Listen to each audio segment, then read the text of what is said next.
Victoria was 12 when a history teacher made her realize she was going to be the Queen of England and what it meant. Now, a lot of people hate the concept of royalty. The idea of a family owning a society and living off its work, it's kind of messed up when you see it that way. Since she was little, Victoria started writing a journal, which allows us to have a glimpse into things as personal as every time she cried, making her a really humane historical figure. She had a bad relationship with her mother, who was very overprotecting and strict. Many parents see their children as a second chance to succeed in life, and Queen Victoria thought her mother may have been using her to fulfill her own ambition, an idea that everyone who wanted a weak and manipulable queen remarked. She inherited the throne at 18 and ruled during the Pax Britannica, a time of great technological development and imperial expansion for the United Kingdom, making it the greatest global power for over a century. Victoria married her cousin, something usual in royal families, and their marriage was exceptionally good. Victoria was attached to her husband's appearance as much as his humor. Just 2 months after marrying, the baby factory began, something Victoria did not want at first, but then saw as an opportunity to become the grandma of Europe, marrying her children and grandchildren with important European royal families, ironically doing kind of what she hated her mother for. Oops. Her husband would die of typhoid fever at 42, which devastated Victoria, making her colder. When she died, after having done so much and being the mother and grandmother of such successful and wonderful people, her last words were, "Bertie."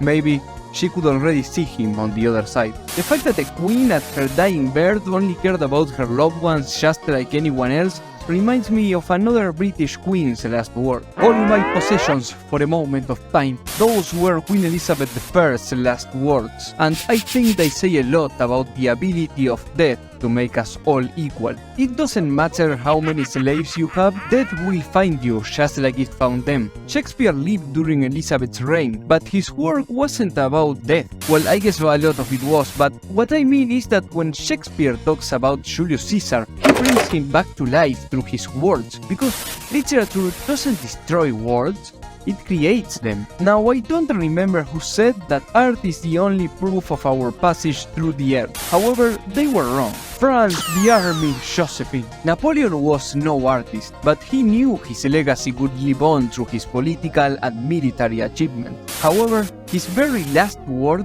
was dedicated to his wife, Josephine, showing that the last thing that gave meaning to his life was the impact he had on his loved one. Oh dear, I think I'm becoming a god. Religion is the way in which human societies deal with death. Pharaohs believed they would become literal gods after dying. For Romans, this was more metaphorical. After Julius Caesar was assassinated, he became kind of a martyr for his many supporters, and so he was deified as Divine Julius. This became the norm for Roman emperors when they passed away. Maybe Vespasian was just making a show, or maybe deep down he did cling to the possibility that perhaps that title was really stronger than death. Ending a video is like dying. No, wait, that sounded way too tragic, but I mean it. Each video has its own characters, topic, script. It's a complete world of its own, and when it finishes, it does get a few last words.